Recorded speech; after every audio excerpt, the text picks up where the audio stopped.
देवादिदेव 1008 आदिम तीर्थंकर श्री आदिनाथ भगवान की। दोनों हाथों को आकाश की ऊंचाई में प्रदान कीजिएगा। पूरी चेतना के साथ में हम सिद्धों की आराधना के इस विशालतम मंडप में विराजित हैं, पूरी ऊर्जा से सराबोर होकर के।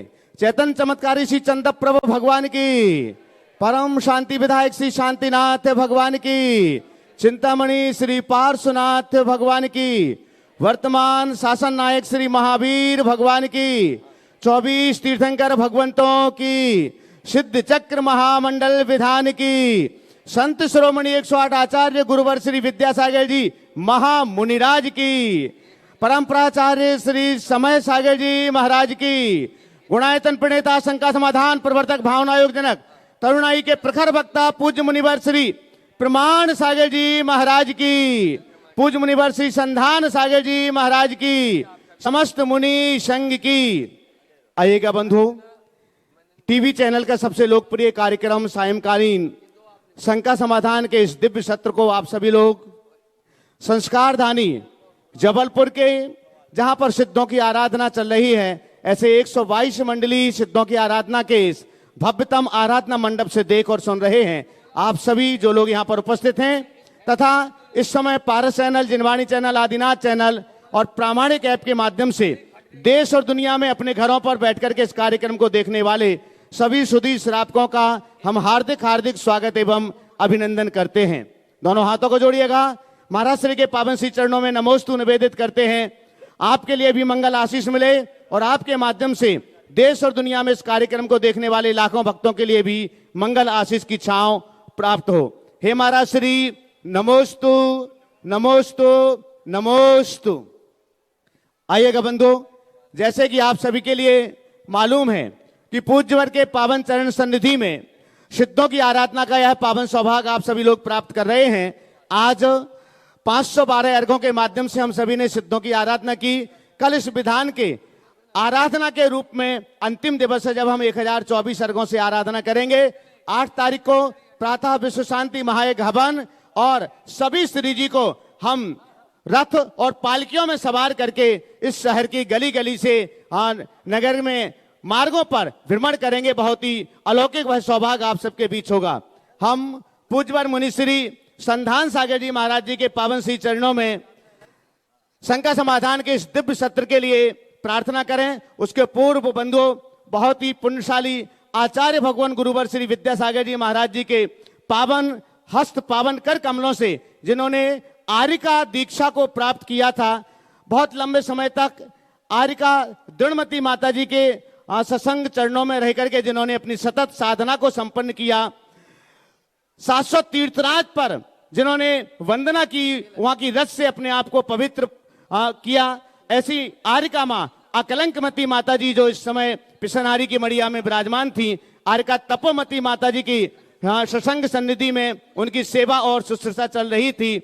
लगभग आप सभी को विदित होगा कि आज दोपहर को लगभग 12 बजे के आसपास आर्यिका माता जी की महामंत्र नमोकार के स्मरण के साथ बहुत ही शांत परिणामों के साथ में संलेखना समाधि हुई है। हम पूज्य श्री के पावन श्री चरणों में उनके लिए भी मंगलाशीष की छांव के लिए प्रार्थना करते हैं और साथ ही साथ में हम निवेदन कर रहे हैं पूज्यवर मुनि श्री संधान सागर जी महाराज जी के पावन श्री चरणों में कि वे शंका समाधान के इस दिव्य सत्र को आगे बढ़ाएं। पहले पूज्यवर मुनि श्री प्रमाण सागर जी महाराज जी के पावन श्री चरणों में प्रार्थना। ओ बंधु, जैसा कि अभी भैया जी ने आप सबके मध्य संदेश दिया, अपने संघ की एक वरिष्ठ आर्यिका जिन्हें लगभग 38-40 वर्ष, कितने साल, 1992 में, 93 में 33 साल साधना रत रहते व्यतीत हुए, जिनने अपनी संयम की आराधना के साथ जीवन की उत्कृष्ट आराधना की।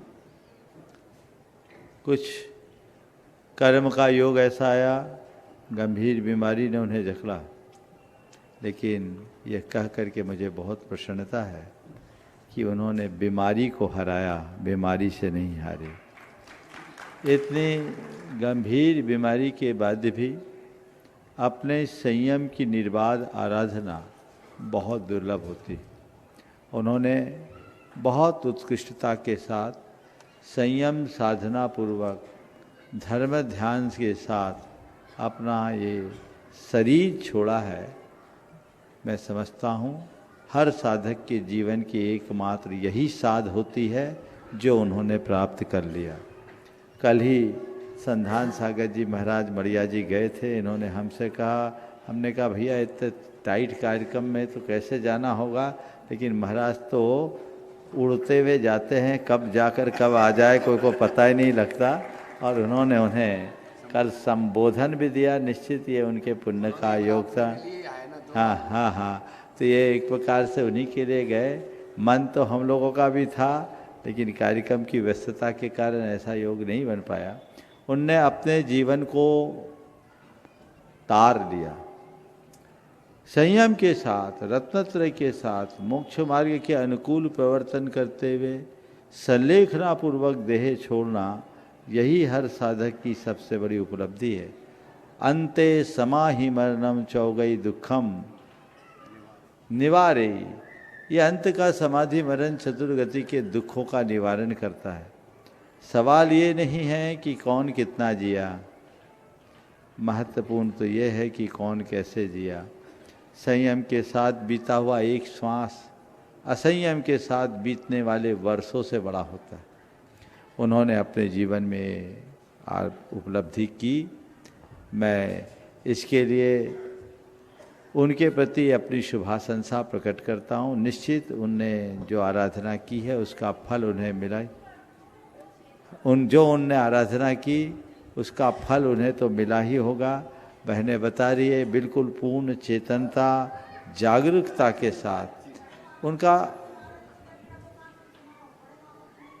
नमोकार मंत्र की आराधना के साथ जिस उत्तम रीति से उन्होंने अपना ये शरीर छोड़ा है, मुझे लगता है अब बहुत जल्दी उनका संसार भी छूट जाएगा।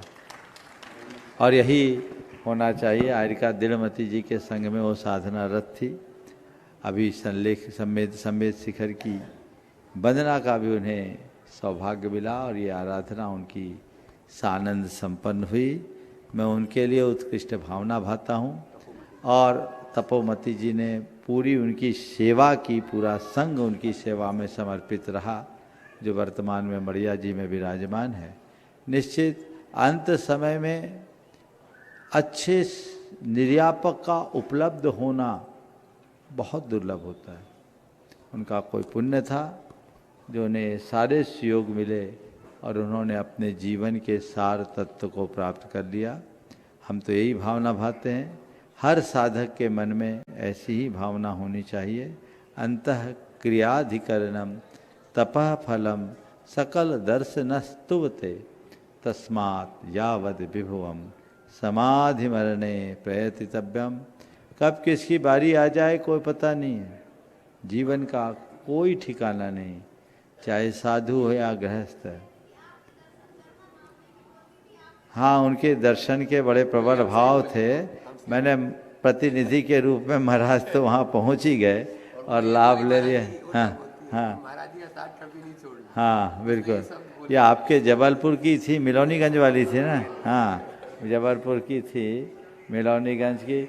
दीक्षा भी यहीं हुई, समाधि भी यहीं हुआ और जीवन उनकी दीक्षा भी हुई, मड़िया जी के पंचकलानक में हुई थी और समाधि भी हो गई। उनने अपने जीवन के अध्याय को पूर्ण किया। हम सब प्रेरणा लें कि हमारा भी ये जीवन साधना के साथ बीते और अंत समाधि पूर्वक हो। ओम शांति। और अब शंका समाधान के इस दिव्य सत्र को आगे बढ़ाने के लिए पूज्य मुनिवर श्री संधान सागर जी महाराज जी के श्री चरणों में प्रार्थना। नमोस्तु। आज का ये शंका समाधान का सत्र अपन प्रारंभ करें। और जैसा भी पूज्य मुनि गुरुवर के मुख से आप लोगों ने सुना और कल जो वहाँ प्रत्यक्ष रूप से थे उन्होंने भी सुना होगा। उन्होंने कहा कि महाराज जी का साथ अंत तक मत छोड़ना। तो मेरी तो यही भावना है कि मेरी जब समाधि हो तो बस इन्हीं चरणों में हो। इसी भावना के साथ में आज का ये शंका समाधान का सत्र प्रारंभ करता हूँ। प्रथम प्रश्न के लिए मंडल क्रमांक 53 के पुण्यार्जक श्रीमती अर्चना जी मनेन्द्रगढ़ से अपने बीच में पूरे परिवार के साथ में वे अपना प्रश्न करें। और तैयार रहेंगे मंडल क्रमांक 34 के पुण्यार्थ श्रीमती नीलू जी जैन, आपके यहाँ की विदुषी महिला, अपने पूरे परिवार के साथ में थोड़ा शीघ्रता करें, माइक पहले से पहुंचा दें। श्रीमती अर्चना जी तक पहले माइक पहुंचाएं और नीलू जी अपने स्थान पर खड़े हो जाएं परिवार के साथ में, ताकि माइक वहां तक पहुंच सके। बोले, समय बचाएं। आज गुरुवर के चरणों में बारंबार नमोस्तु नमोस्तु नमोस्तु, दुर्लभ जी के चरणों में क्षामी। हे गुरुवर, जब भाग्य धन और यश विरासत में मिल सकता है तो भाग्य और पुरुषार्थ की क्या भूमिका है? और साथ में ये कि जैसे अपन विधान करते हैं तो क्या इसकी पूर्णता हवन से ही मानी जा सकती है? देखिए, बहुत अच्छा सवाल है। धन और यश यदि विरासत में मिल सकता है तो भाग्य और पुरुषार्थ की क्या भूमिका है? क्या भूमिका है? देखिए, विरासत में साधन मिल सकते हैं, संतुष्टि नहीं। विरासत में यश मिल सकता है, पुण्य नहीं। और ये जो कुछ भी विरासत में मिला है, इसके पीछे भी किसी न किसी की बैकिंग है। हर किसी को हर चीज विरासत में क्यों नहीं मिलती? किसकी बैकिंग है? पुण्य। वो पुण्य क्या है? पुण्य कहां से प्रकट होता है? पुण्य भी हमारे द्वारा किए गए पुरुषार्थ का प्रतिफलन है। जब तक हमारा पुरुषार्थ नहीं फलेगा, पुण्य नहीं जगेगा, और पुण्य नहीं जगेगा तो अनुकूल संयोग कैसे मिलेंगे? समझ गए? इसलिए एक बात सदैव ध्यान में रखना कि धन और यश भले विरासत में मिल जाए, पर पुण्य तो हमें अपने पुरुषार्थ से जुटाना पड़ेगा। विरासत में मिला धन यहीं छूट जाएगा और यश यहीं तक सीमित रहेगा। लेकिन पुण्य एक ऐसा तत्व है जो भव भव में हमारा साथ निभाएगा। तो जो भव भव में हमारा साथ निभाए, उस तत्व का हमें सही प्रयोग करना चाहिए, उसके प्रति जागरूक रहना चाहिए और उसके लिए तत्परता से अपना काम करना चाहिए। जहाँ तक विधान की पूर्णता हवन से ही होगी क्या? हाँ, इस विधान में जाप्यानुष्ठान भी है, और कोई भी जाप्यानुष्ठान दशांश आहुति के बिना पूर्ण नहीं होता। तो यहाँ जाप हो रही, आप लोग यहाँ सामूहिक जाप कर रहे हैं, कई लोग व्यक्तिगत रूप से भी जाप कर रहे, 1-1 लाख जाप का संकल्प अनेक लोगों ने किया है। सबकी जाप चल रही, और जाप मंडल ने ढेर जाप किए हैं जो पीछे जप कक्ष में संपन्न हो रहे हैं। उन सब की पूर्णता हवन के अभाव में नहीं होगी। इसलिए जितने भी लोग ये विधान का पूर्ण लाभ लेना चाहते हैं, वे हवन को मिस न करें। ये केवल पूजा नहीं, अनुष्ठान है। विधान कहते ही उसे जहाँ पूजन के साथ जाप हो, हवन हो। इसलिए 8 तारीख को हवन का कार्यक्रम है, उसमें सभी को लाभ लेना है। अगर विशेष परिस्थितियों बस अगर वो छूट जाता है तो क्या करना चाहिए? अब अधूरा ही होगा, हम क्या कहेंगे। कोई बीच का रास्ता हो तो प्रतिष्ठाचार्य से पूछो।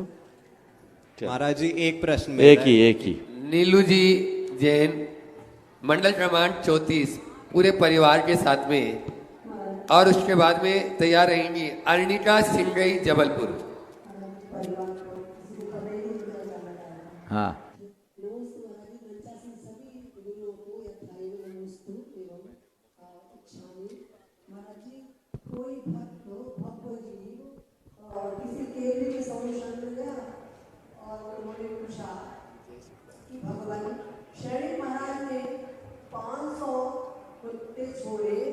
यशोधर महाराज के प्रति, और सभी जाकर के वहाँ शांत हो गए। लेकिन पार्श्वनाथ के ऊपर 7 दिन तक कमठ उपसर्ग करता रहा, वो शांत क्यों नहीं हुआ?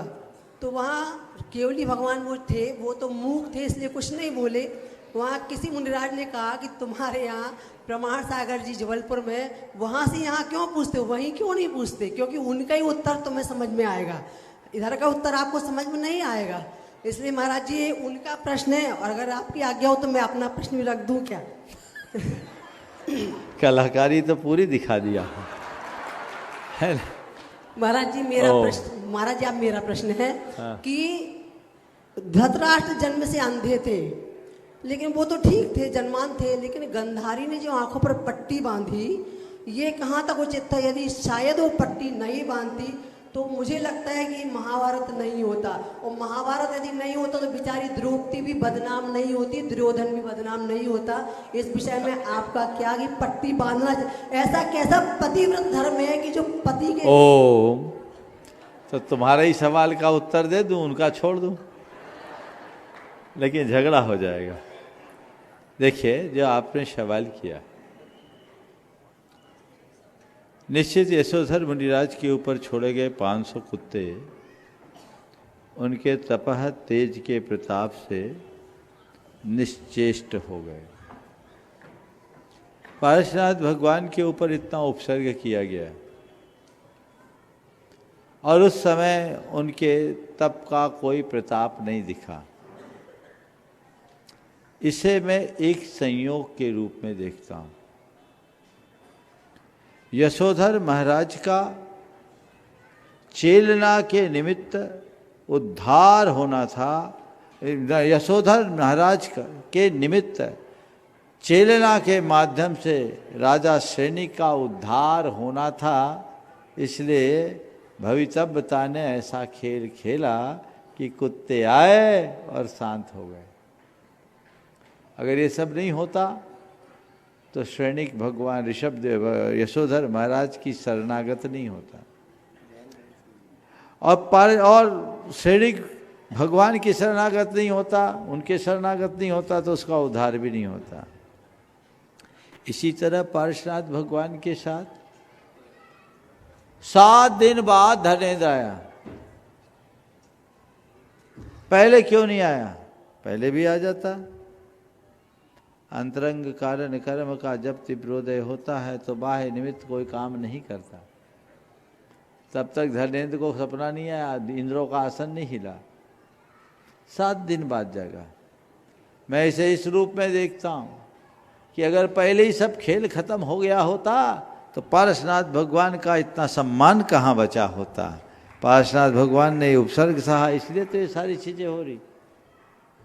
इसलिए इसे एक संयोग के रूप में देखना चाहिए, और जीवन में यदि कुछ अगर घट भी जाए तो उसमें कुछ सार्थक निकालने का प्रयत्न करना चाहिए।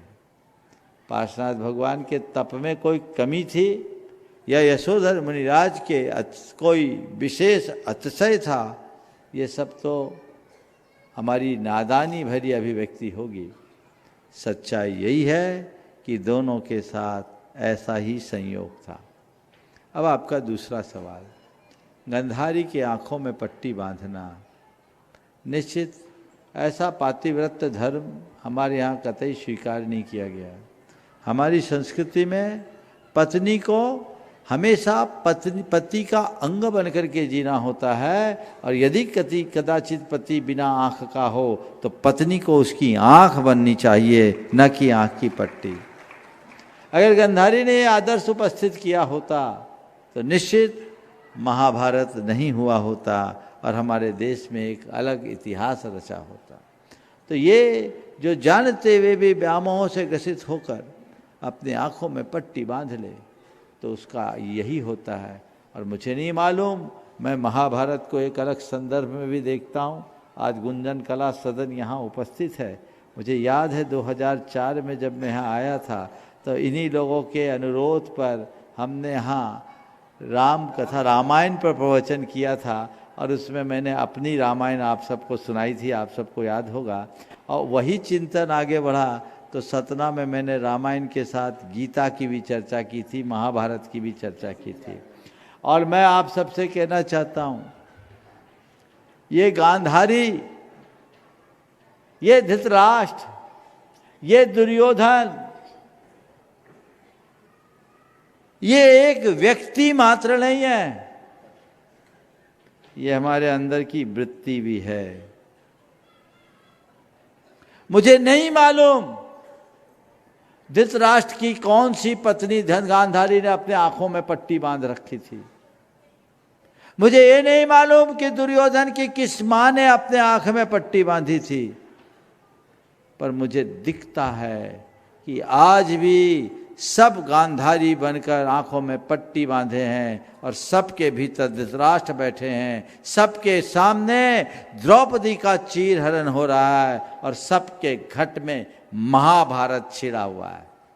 पूरा सुनाऊंगा तो समय निकल जाएगा, लेकिन सार में मैं इतना कहता हूं, गांधारी कौन है? गंध का अर्थ होता है ज्ञान।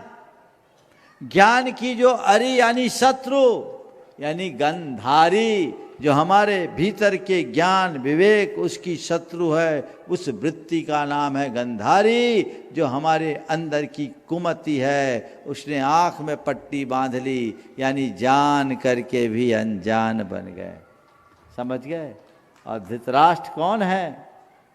जो मोह में अंधी बुद्धि रखते हैं, वो सब धृतराष्ट्र बने हैं।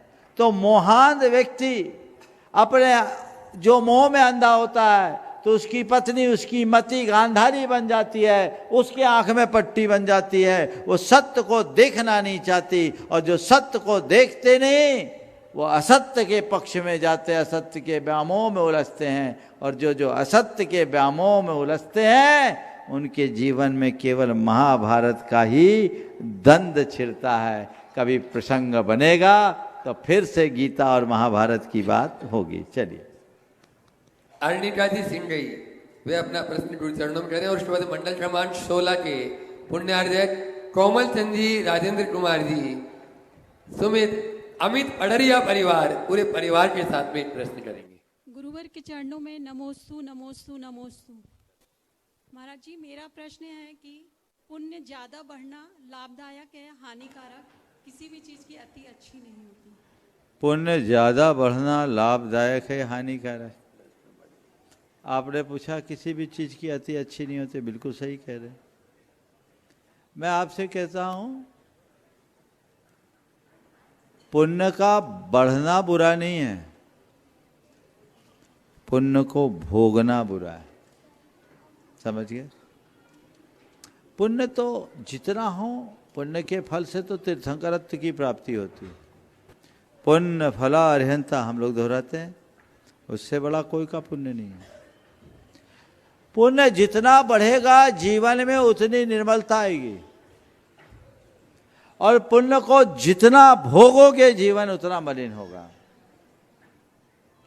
तो पुण्य को बढ़ाओ, अन्यथा पाप में रमोगे, पर पुण्य को भोगो मत। पुण्य के फल का परित्याग करो जो जीवन का पथ प्रशस्त करे। कोमल चंद जी, राजेंद्र कुमार जी, पडरिया परिवार, मंडल क्रमांक 16, वे अपना प्रश्न कर रहे हैं और उसके बाद में तैयार रहेंगे रमेश जी, साधना जी, जैन, भीटावाला परिवार, मंडल क्रमांक 54, जो ब्रह्मचारी रौनक भैया के परिवार मम्मी पापा हैं, वे अपना प्रश्न गुरु चरणों में करेंगे पूरे परिवार के साथ में। पूज्य श्रमण श्रेष्ठ के चरणों में एवं समस्त श्रमण बंद के चरणों में बारंबार नमोस्तु। हे श्रमण श्रेष्ठ, मैं एक शंका है निर्माल्य के संबंध में। निर्माल्य क्या है? निर्माल्य का श्रावक को कैसे दोष लगता है, वो कैसे बचे? और निर्माल्य से हमारी मंदिर कमेटी, क्षेत्र कमेटी, सभी प्रबंधक इस निर्माल्य से कैसे बचे, और उस निर्माल्य के पाप के भागी होने से हम कहाँ तक जा रहे हैं, कहाँ तक उसका उपयोग कर रहे हैं उस निर्माल्य का, और इस पर आप विशद प्रकाश डालें। नमोस्तु मुनि। बहुत ही महत्वपूर्ण सवाल अमित सुमित भाई ने आज आप सबके बीच उपस्थित किया। देखिए, निर्माल्य जैन परंपरा का एक विशिष्ट पारिभाषिक शब्द है। निर्माल्य शब्द को दो अर्थ में देखा जा सकता है। एक निर्मल शब्द से निर्माल्य बना, जो अत्यंत निर्मल हो, पवित्र हो, अर्थात जिसे हमने देवता के चरणों में अर्पित कर दिया, निवेदित कर दिया, वो इतना पवित्र है कि वो हमारे भोग के अयोग्य है, इसलिए हम निर्माल्य का उपभोग नहीं करते। लेकिन व्यवहार में जिस तरह से हम लोग निर्माल्य को देखते हैं, उसे छूते भी नहीं। उसका अर्थ निर्माल्य है। सोनल सुनो, नया अर्थ बता रहा हूं। निर्माल्य शब्द माल्य से निर्माल्य बना है। माला होता है, माला होती है, एक बार पहन लो, उतार देने के बाद वो पहनने योग्य रहता है क्या? माला उतारने के बाद पहनने के योग्य नहीं होती। इसी प्रकार जैन परंपरा में अगर हमने भगवान के चरणों में कुछ अर्पित कर दिया, देव गुरु धर्म के लिए जो कुछ अर्पित कर दिया, वो माला वहाँ अर्पित कर दी, वो और किसी के उपयोग की नहीं है। ये निर्माल्य है। इसलिए निर्माल्य का उपभोग करने का जैन धर्म में निषेध है। जैन परंपरा में कहा जो देव भगवान के सामने अर्पित किया, अब वो तुम्हारा नहीं रहा और तुम भगवान के पास कुछ लेने को जाओ मत, भगवान के चरणों में छोड़ के आओ। अगर तुम उसका उपभोग करते हो तो पाप है। इसी वजह से जैन लोग प्रसाद ग्रहण नहीं करते। जैन परंपरा के अनुसार हमारे परमात्मा प्राणातीत हैं, हम उनको भोग नहीं लगाते, हम उनके चरणों में त्याग करते हैं। इसलिए प्रसाद की भी परंपरा जैन धर्म में नहीं है। ये द्रव्य सामग्री इतनी सारी चढ़ती है, इसका क्या करें? शास्त्रों के अनुसार इसका सच्चा उपयोग दीनहीन प्राणियों के उद्धार में होना चाहिए, मूक प्राणियों की सेवा में समर्पित होना चाहिए। पद्म पुराण में और एक दो जगह और देखा मैंने कि मंदिरों में एक स्थान होता था, उसका नाम था निर्माल्य कूट। निर्माल्य कूट यानी एक स्थान मंदिर में बना दिया, जो सामग्री रही वहां डाल दिया, अब पशु पक्षी आकर के खा लिए, काम हो गया, हमारा काम खत्म।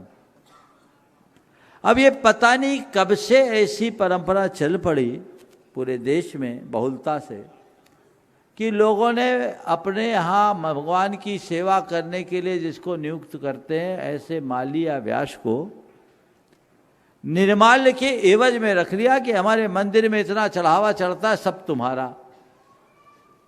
ये पाप है और ये पाप सीधा उसके व्यवस्थापकों के सिर पर चढ़ता है। तुमने उसे इसमें उसको पगार देने की जगह ये जो दिया, इसका अर्थ है तुमने निर्माल्य का मूल्य आंक लिया। कायदे से जो सेवक है उसको आपको पगार देनी चाहिए और इतनी पगार देनी चाहिए कि वो अच्छे से अपना जीवन निर्वाह कर ले। भगवान का सेवक कभी भूखा नहीं रहना चाहिए, उदारता के साथ काम करे। अब फिर महाराज इस सामग्री का क्या करे? आप जो करते अभी क्या होता है, वो बाजार में जाती है, बाजार में जाकर के क्या होता है, बिकते हैं। वही चाट पकोड़े में, इडली डोसा में काम में आता है। ज़्यादातर चावल का प्रयोग होता है, वो आपके ही खाने में आ गया। एक दोस्त। दूसरी बात, मैं जब उदयपुर में था, दिल्ली का एक युवाओं का समूह आया था, उन्होंने कहा महाराज जी हमें बहुत तकलीफ होती कि हमारे मंदिरों का चढ़ावा जहाँ बिकता है लोग उसके साथ बिरयानी खाते हैं। तो अहिंसा के देवता के चरणों में जो चढ़ाया जाए उसके साथ लोग अगर बिरयानी खाए, अभक्ष भक्षण करे, तो इससे बड़ा पाप क्या होगा? तभी मैंने समाज को एक दिशा दी थी इसी शंका समाधान के मंच से कि आप इसे बंद कीजिए, माली को पगार दीजिए और जो मंदिर में चढ़ी हुई सामग्री है गौशालाओं में दीजिए, दीन दुखियों के लिए दीजिए, पशु पक्षियों को दीजिए। मैं आपको बताऊं, उदयपुर में इसकी शुरुआत हुई, मंदिर के छत पे डालना शुरू किया, हजारों की तादाद में तोते आते हैं, बादाम तक को फोड़ फोड़ के खाते हैं,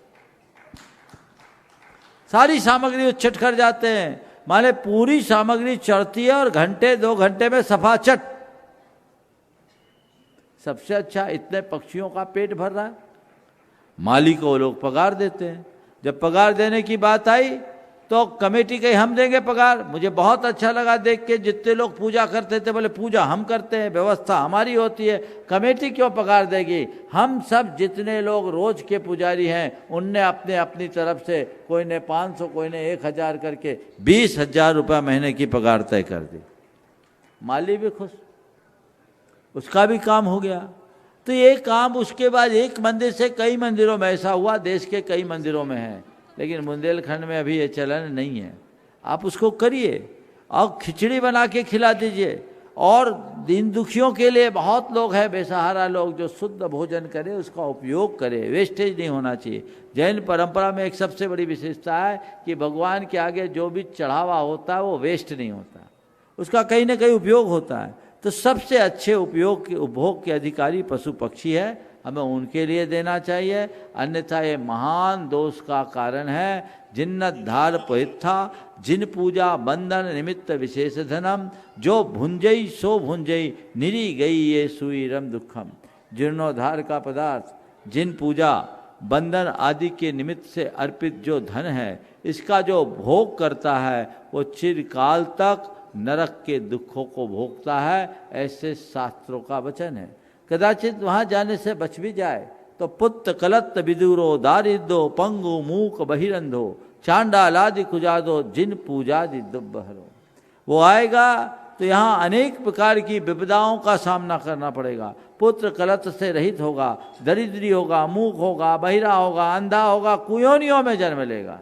कौन? जिन पूजादि दुब्बहरो। तो भगवान की पूजा के लिए अर्पित द्रव्य का उपभोग इस तरीके से नहीं होना चाहिए। जितनी भी मंदिर कमेटियों के लोग हैं उसको समझे। और इसका एक बहुत अच्छा सॉल्यूशन हमने इंदौर में करवाया। इंदौर में सचिन उद्योगपति, उनको पशु आहार बनाते हैं, वो वहाँ पूरा विधान हुआ और हमारे प्रवास का जितना भी द्रव्य हुआ वो ले गए और वो द्रव्य ले जाकर उससे पशु आहार बना के दे दिए और वो पशु आहार गौशालाओं में चला गया, सब गौशालाओं में चला गया। ऐसी व्यवस्था आप कर सकते हैं। और वो तो कहते कि हमारे यहाँ रोज आ जाए जितना है, आप हमको द्रव्य दोगे हम आपको पशु आहार बना के वापस कर देंगे। गौशालाओं में चल सकता है इसी संकट समाधान के माध्यम से। सबसे अच्छा लाभ इसका यही है और यही प्रयोग करना चाहिए। ये सबसे उत्तम प्रयोग है। आपके जबलपुर में भी जरूर कोई ना कोई पशु आहार बनाने वाले व्यक्ति होंगे। क्या अच्छा हो कि सारी मंदिर कमेटियाँ तय कर ले और उनसे कांटेक्ट कर ले, रोज की द्रव्य सामग्री उनके यहाँ पहुँचते जाए और उससे पशु आहार बने और वो पशु आहार आपके यहाँ की गौशालाओं में चला जाए। हमारे गोवंश की भी रक्षा होगी और आप पाप से भी बचेंगे। ये एक अनुकरणीय पहल होगी। और ये काम अगर और नहीं तो समाज की कोई स्वयंसेवी संस्था, चूँकि जबलपुर में 45-60 मंदिर तो शहर में है, आसपास के इलाके को मिला ले तो बहुत बड़ा है, कोई एक व्यक्ति ऐसी यूनिट खोल दे, बहुत ज़्यादा इन्वेस्टमेंट नहीं है। सचिन जी से आप लोग संपर्क करके पता कर सकते हैं और मंदिर वाले लोग अपनी सामग्री वहाँ देने लगे और गौशाला में उसकी सप्लाई हो जाए तो ये एक साथ दोहरे पुण्य का कारण बनेगा। एक तो भगवान की पूजा का पुण्य और दूसरा जीव दया का पुण्य आपके सिर पर होगा और साथ में अभक्ष भक्षण के पाप से भी बचेंगे। नमोस्तु। मंडल क्रमांक 54 के पुण्यार्जन। एक मिनट कुछ एक मिनट। हाँ महाराज जी ने पूछा क्या एनजीओ वगैरह को दे सकते हैं क्या? यदि प्रमाणिक दीन दुखियों के लिए समर्पित है तो उनको एनजीओ को हम दे सकते हैं। वे उससे दीन दुखियों को कई जगह खिचड़ी बना करके देते हैं। मनुष्यों के भी काम में आ सकता है। दीन दुखी और मूक प्राणी के भोग के लिए उसका उपयोग किया जा सकता है। हाँ रमेश जी। मंडल क्रमांक 54 के रमेश जी साधना जी जैन, पूरे परिवार के साथ बीटा वाला परिवार। और उसके बाद में आज अपने बीच में जैसा कि अभी आपने देखा गुंजन कला सदन के सभी यहाँ पर कार्यकर्ता उपस्थित हैं, वहाँ के पदाधिकारी और सुप्रभातम और समरसता संटन ये भी तैयार रहेंगे एक साथ। आज अभी सोनल जी ने मेरा ध्यान आकृष्ट किया, क्यों ना एक किसी बड़ी गौशाला में ये प्लांट लग जाए तो बहुत अच्छा है। कक्का बैठे हैं, कर लो पहल और ये पहल करो, शुरुआत करो तो ये विधान का करो घोषणा। कोई बहुत बड़ा प्लांट नहीं है, कर माइक तो पकड़, खड़े तो हो जा भाई। इससे अच्छी बात क्या, ईमानदार घोषणा करना फिर। करना या नहीं करना? बोलो, ये जबलपुर से अगर इसकी शुरुआत होती तो आचार्य सुनो। विद्यासागर महाराज की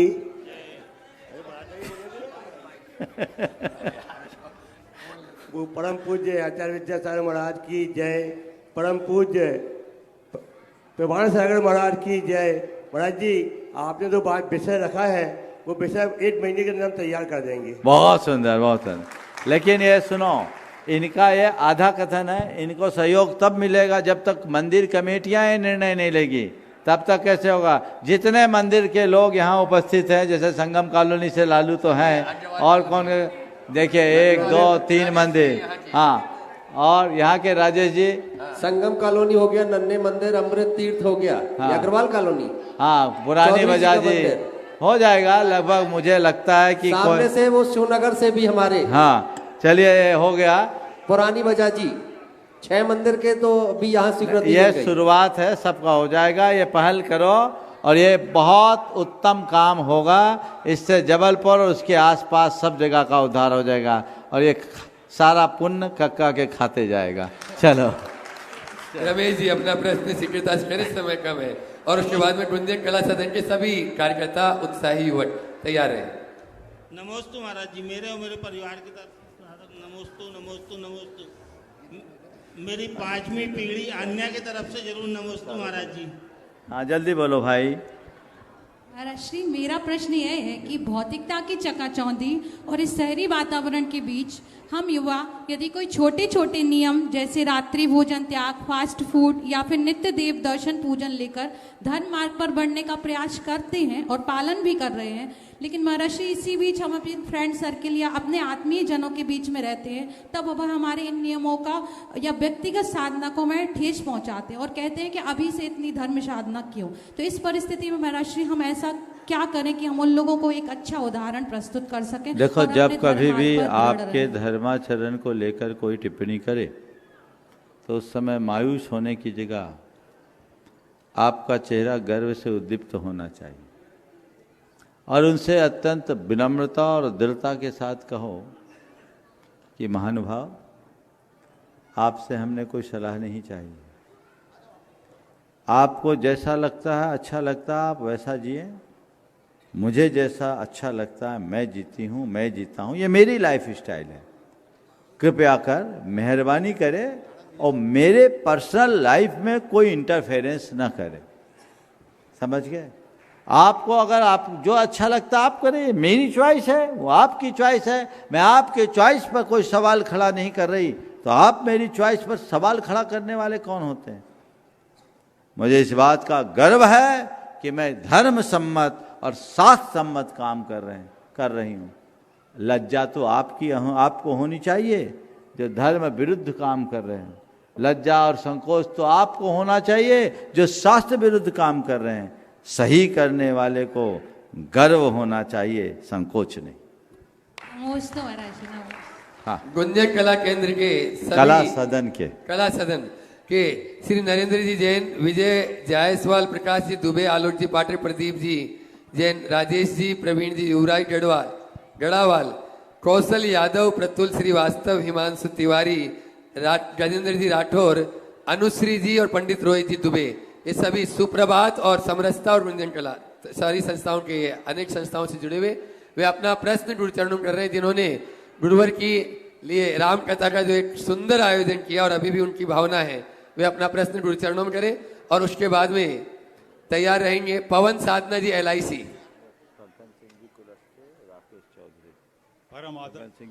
परम आदरणीय गुरुदेव के चरणों में सादर गुंजन कला सदन परिवार के सदस्यों का प्रणाम। गुंजन कला सदन परिवार गुरुदेव के प्रति श्रद्धानत है, उनका प्रशंसक है। गुरुदेव ने गुंजन के आग्रह पर मानस भवन जबलपुर में वर्षों पूर्व राम कथा यहाँ कही थी। हम चाहते हैं गुंजन को अवसर महाभारत कथा करने का भी दें आप, ऐसा आग्रह है हम सबका जबलपुर परिवार की ओर से। हमारे बीच में डॉक्टर अनंत तिवारी हमारे प्रांतीय अध्यक्ष भी उपस्थित होते, किंतु वे अस्वस्थ हैं। हम सब लोग एक आपसे समाधान चाहते हैं। प्रश्न है जब विश्व की एक जनशक्ति आतंक और हिंसा के द्वारा अन्य सभी धर्मों एवं धर्मावलंबियों को समाप्त कर देना चाहती है, तब हम अहिंसा से अपने अस्तित्व की रक्षा कैसे कर सकते हैं? अहिंसा की सीमा रेखा कहां तक है? क्या कोई चरम बिंदु है जिसके उपरांत हमें आत्मरक्षा और धर्म रक्षा के लिए जैसे को तैसा जवाब देना पड़े? बहुत अच्छा सवाल किया है। पहले तो मैं चाहूँगा एक बार गुंजन कला सदन के इन सभी उत्साही कार्यकर्ताओं का जोरदार अभिनंदन करें। संस्कार धानी में संस्कारों के प्रवाह को आगे बढ़ाने में इन सभी का बहुत बड़ा योगदान रहा है और पिछले प्रवास से ये लोग लगभग कुछ सदस्य तो निरंतर संपर्क में बने रहे हैं। आज आपने पुनः अपनी भावना प्रकट की है, बहुत अच्छी बात है। आपका जो सवाल है कि आतंक और उन्माद से जो हमारी धर्म हमारी संस्कृति का विघात कर रहे हैं, ऐसी शक्तियों को के सामने हमारी अहिंसा की क्या सीमा रेखा होगी? आपके कथन का सार यही है। मैं आप सबसे एक कहता हूं कि अहिंसा के अर्थ को थोड़ा गहराई से समझने की कोशिश करें। जैन धर्म में अहिंसा परमो धर्म, अहिंसा को जैन धर्म का प्राण कहा है। लेकिन अहिंसा को का अर्थ ये नहीं है कि कोई कुछ भी करे और तुम चुप बैठे रहो। जैन धर्म में अहिंसा के 2 स्तर बताए, एक महाव्रत और एक अनुव्रत। हम मुनि लोग अहिंसा महाव्रत का पालन करते हैं और हमें कोई हमारा प्राण लेने भी आए तो हम उसको क्षमा करेंगे। हम किसी प्रकार का प्रतिकार नहीं करेंगे क्योंकि प्रतिकार मात्र हमारे लिए हिंसा है।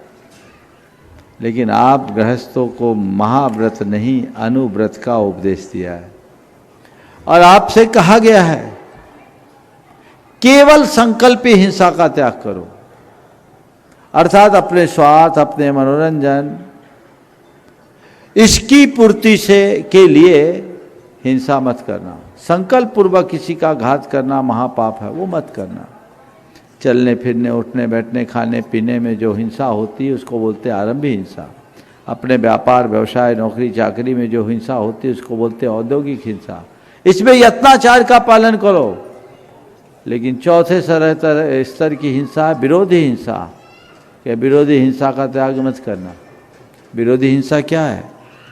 जब कभी तुम्हारे व्यक्तिगत स्वत्व, तुम्हारे परिवार, तुम्हारे कुटुंब, तुम्हारे धर्म, तुम्हारी संस्कृति, तुम्हारे राष्ट्र के अस्तित्व और अस्मिता पर कोई आंच उठाए तो उसमें अपने सत्य अस्तित्व और अस्मिता की रक्षा के लिए अस्त्र उठाना, ये विरोधी हिंसा है। और उस समय विरोधी को सबक सिखाने के लिए उठाया जाने वाला अस्त्र हिंसा नहीं अपितु तुम्हारा धर्म है, ये जैन धर्म कहता है। गुरुदेव रामचंद्र जी ने रावण पर अस्त्र उठाया, वो हिंसा नहीं थी, वो अहिंसा थी। उन्हें हिंसा की नहीं, हिंसा करनी पड़ी और अहिंसा के लिए हिंसा की। सीधे सीधे अस्त्र नहीं उठाया, पहले रावण को समझाया। पर रावण जैसे आतताई लोग जब सीधे नहीं समझ पाए तो हमारे यहां कहावत है, जो बातों से नहीं माने उसको तो आप जानते हैं। तो ये एक गृहस्थ के लिए क्षम्य है। इसलिए आप अहिंसा की शक्ति को पहचानिए, उसकी मर्यादा को भी जानिए। समाज को अराजकता से मुक्त करने के लिए अगर जरूरत पड़े तो अस्त्र भी उठाया जा सकता है। और ऐसा हमारे अनेक तीर्थंकरों ने भी अपने जीवन काल में किया है, चक्रवर्तियों ने किया है और भगवान महावीर के उपरांत पिछले 2000 सालों के 2500 सालों के इतिहास में सम्राट चंद्रगुप्त से लेकर चामुंड राय तक अनेक बड़े बड़े और आबू जैसे सेनापतियों ने और भामाशाह जैसे सेनापतियों ने जैन होकर के अस्त्र उठा करके मुकाबला किया और सबको लोहा मनवाया। तो इसे समझिए, लोगों ने अहिंसा को ठीक अर्थ में न समझने के कारण जैन धर्म की व्याख्या भी उल्टी पुल्टी कर दी कि अहिंसा है तो बहुत अच्छी चीज़ परंतु अव्यवहारिक है। नहीं, बहुत व्यवहारिक इसे ठीक तरीके से समझने की जरूरत है। जैन पद्म पुराण में लिखा है कि रणांगण में कोई योद्धा अगर युद्ध के मैदान में जाता है तो एक और उसकी धर्मपत्नी उसके प्रतीक्षा में विजय का सेहरा लेकर खड़ी रहती है, तो दूसरी ओर स्वर्ग की सुरांगना। अगर जीत के आया तो पत्नी उसके गले में माला डालेगी और वीर गति को प्राप्त हो गया तो सुरांगना उसके गले में माला डालेगी। ये विधान है। इसलिए विरोधी हिंसा क्षम्य है। हाँ, एक आज के दौर में क्या करना है? अस्त्र अंतिम उपाय, शास्त्र को फैलाओ, शस्त्र अपने आप छूट जाएंगे। आतंकवाद को मिटाना है तो आत्मवाद को जगाओ। हर व्यक्ति के हृदय में आत्मौपम्य की भावना जगाओ। हर व्यक्ति के अंदर वही आत्मा, ये भाव जगाओ।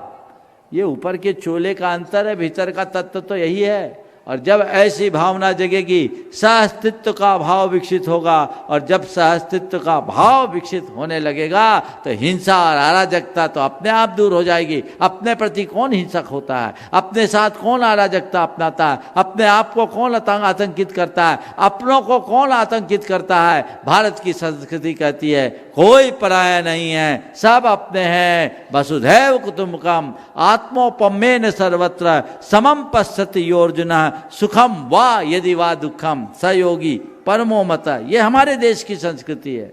आत्मोपम्य की भावना, वसुधैव कुटुंबकम की भावना, विश्व बंधुत्व की भावना, यही तो जियो और जीने दो का मूल सार है, जिसे हमें विस्तार देने की जरूरत है। जिस दिन जियो और जीने दो के इस उद्घोष को हम जगत व्यापी बना देंगे, जिस दिन हम आत्मोपम्य की उदात्त भावना को हर व्यक्ति की भावना बना देंगे, उसी दिन विश्व से आतंक खत्म होगा, अराजकता मिटेगी, सर्वत्र शांति और सद्भावना प्रकट होगी। बहुत बहुत पूज्य गुरुदेव, आज इस समूह में जबलपुर संस्कारधानी के ऐसे ऐसे रत्न उपस्थित हैं, वो सबकी भावना है, मगर मैं चाहूँगा नगर के संचालक भाई राजेश पाठक प्रवीण सबकी ओर से एक और प्रश्न करना चाह रहे हैं, आपकी अनुमति हो तो। आपकी अनुमति चाहते। जल्दी जल्दी करो। पूज्य महाराज श्री, ये प्रश्न आदरणीय युवराज भैया के ही माध्यम से महाराज श्री के चरणों में विनम्रता पूर्वक प्रणाम। पूज्य श्री, जीवन है तो अहंकार है, जीवन का ज्ञान है तो अहंकार है, मृत्यु का ज्ञान क्यों नहीं हो पाता ताकि अहंकार विसर्जित हो सके? आपने पूछा, बहुत अच्छी बात है। जीवन का ज्ञान है तो अहंकार है, मृत्यु का ज्ञान क्यों नहीं होता कि अहंकार मिट जाए? मैं तो कहता हूँ मनुष्य अपने ज्ञान का अहंकार रखता है, जिस दिन अहंकार का ज्ञान कर लेगा सब मिट जाएगा। तो अपने अहंकार को जाने, जीवन बदलेगा। हाँ, नमस्ते। और आज अपने बीच में पंडित जी, हाँ, पंडित रोहित दुबे, नगर के आप पंडित महासभा के अध्यक्ष। नमोस्तु अनंताय सहस्त्रमूर्तये सहस्त्रपादाक्ष श्रोरवाहवे सहस्त्रनामने पुरखाय शाश्वते सहस्त्र कोटि युगधारिण्यै नमः। ऐसे परम गुरुवर को सादर विनम्र नमन। श्रीमद् भागवत और रामचरित मानस में दोनों में नवदा भक्ति दी गई है। आपके माध्यम से भी नवदा भक्ति का मैंने कई बार प्रवचन चैनल के माध्यम से सुना, लेकिन गुरु के प्रति जो दृढ़ास्था होना चाहिए वह कई बार कम होने लगती है। तो उसके प्रति हमारा क्या उद्देश्य होना चाहिए और किस प्रकार से हमें गुरु भक्ति की ओर हम अग्रसर हो सके, जिससे जो युवा वर्ग है वह भी गुरु के वचनों के माध्यम से, गुरु मंत्र के माध्यम से आगे बढ़ सके और उसके जीवन में प्रगति आ सके। नमस्कार। बहुत अच्छा सवाल किया है। गुरु का हमारे जीवन में बहुत बड़ा स्थान है। हम तो ये बचपन से सुनते आए हैं, जिसका कोई गुरु नहीं उसका जीवन शुरू नहीं। तो गुरु के बिना हमारे जीवन की शुरुआत ही नहीं होती। आपने जो कहा है बिल्कुल यथार्थ है। वर्तमान में गुरुओं के प्रति जैसा श्रद्धान होना चाहिए, भक्ति होनी चाहिए, वो कम है। इसमें गुरुओं की गरिमा घटी है। इसके पीछे सबसे बड़ा कारण ये है कि हमारी संस्कृति में गुरु को एक तत्व के रूप में स्वीकार किया गया। आज गुरु तत्व विलुप्त हो गया, गुरु एक व्यक्ति बन गया। और जब हम गुरु को एक व्यक्ति के रूप में देखते हैं तो उसके व्यक्तिगत गुण दोष की तरफ हमारा ध्यान जाने लगता है। तो वहाँ उसके आलोचना और प्रशंसा दोनों का पुट बनता है। और तथाकथित वैयक्तिक स्तर पर अपने गौरव का ख्यापन करने वाले कुछ गुरुओं के द्वारा ऐसे कृत्य भी हो गए जिसने पूरी गुरु तत्व को लांछित किया है, और उसके परिणाम स्वरूप हमारी गरिमा खंडित हुई। तो हमें दोनों स्तर पर काम करना चाहिए। जन जन को ये बताना चाहिए कि गुरु ब्रह्मा, गुरु विष्णु, गुरु साक्षात महेश्वर है। गुरु साक्षात गुरुदेवो महेश्वर है, गुरु साक्षात पर ब्रह्म है, तस्मै श्री गुरुवे नमः। ये गुरु की जो गरिमा है, एक व्यक्ति की गरिमा नहीं हो सकती, ये एक तत्व की है जो दो अक्षरों के मेल से बना है, गु और रू। जो गु यानी गूढ़ अंधेरा और रू यानी प्रकाश, जो अंधकार से प्रकाश की यात्रा करा दे, वो गुरु है। जो जीवन का परम तत्व है, वो भाग्यशाली है जिसे ऐसे तत्व का आशीष पाने का मौका मिला है। वो हमें समझाना है। और दूसरा, गुरु संस्था से संबद्ध लोगों को अपने गुरुत्व को ख्यापित करने की जगह अपनी गरिमा को बनाए रखने का प्रयत्न करना है। यदि ये दोनों बातें हो जाए तो मैं समझता हूँ आपने जो पूछा उसका उत्तर मिल जाएगा। आज अपने बीच में हाँ, परम पूज्य गुरुदेव गुरु इस बात इनका हो जाए उसके बाद। हाँ बोलिए। पूज्य गुरुदेव के श्री चरणों में बारंबार नमोस्तु नमोस्तु नमोस्तु गुरुवर। प्रश्न तो हो गए गुरुवर, एक विनम्र निवेदन आपसे करना चाह रहा था। हम गुंजन कला सदन के लोग साथ में समरसता सेवा संगठन, सुप्रभातम और ब्राह्मण एकता मंच के संयुक्त तत्वाधान में पिछले वर्ष हमने परम पूज्य आचार्य भगवंत 108 श्री विद्यासागर जी महाराज की विनयांजलि सभा का आयोजन कमानिया गेट में किया था। और इस बार भी हम 17 तारीख को पूर्व संध्या पर वो आयोजन करना चाहते हैं। पूज्य गुरुदेव से बारंबार नमोस्तु करते हुए विनम्र प्रार्थना है कि अगर गुरुदेव का आशीर्वाद अगर उस दिन हम सबको मिल जाए तो बड़ी कृपा हो जाएगी। जबलपुर संस्कारधानी आपके अनुग्रहित रहेगी। आपके आशीर्वाद से हम सब बारंबार एक बार फिर से सिंचित हो सकेंगे। आपसे बहुत विनम्र प्रार्थना है कि अगर आपकी अनुमति हो। देखिए, आपने जो प्रार्थना की है वो ऐसे विषय की है जिसमें सोचने की गुंजाइश ही नहीं। धन्यवाद गुरुदेव। बहुत बस अगर 17 तारीख को हम जबलपुर में रहेंगे तो आपके कार्यक्रम में उपस्थित जरूर रहेंगे। धन्यवाद गुरुदेव। चलिए, बहुत बहुत नमोस्तु गुरुदेव। हाँ। अपने बीच में पूर्व केंद्रीय मंत्री फग्गन सिंह जी कुलस्ते, वर्तमान सांसद मंडला यहाँ पर उपस्थित है। जोरदार तालियों से उनका स्वागत करें। मैं चाहूंगा कमेटी के पदाधिकारीगण वहीं पहुंच जाएं और वे उनका स्वागत अभिनंदन करेंगे। और फग्गन सिंह जी कुलस्ते जी, हाँ, मंडला के राय सेठ चंद्र कुमार जी, मुख्य मंडल पुण्याध्यक्ष, वे आ जाए।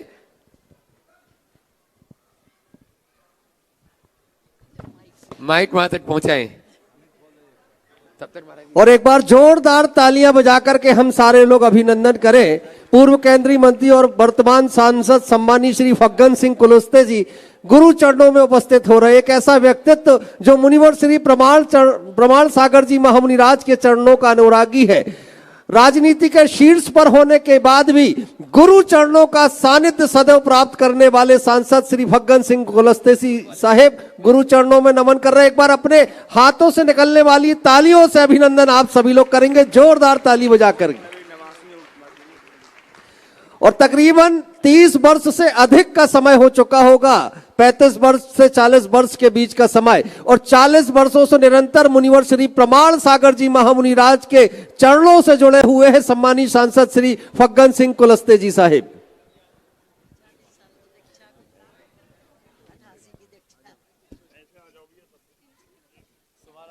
थोड़ा शीघ्रता से माइक पहुंचाएं और उसके बाद में राजेश जी मिश्रा,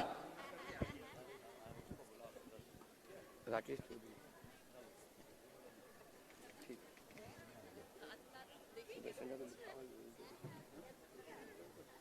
थोड़ा सिट माइक पहुंचा दे वहां तक। कुलस्ते जी।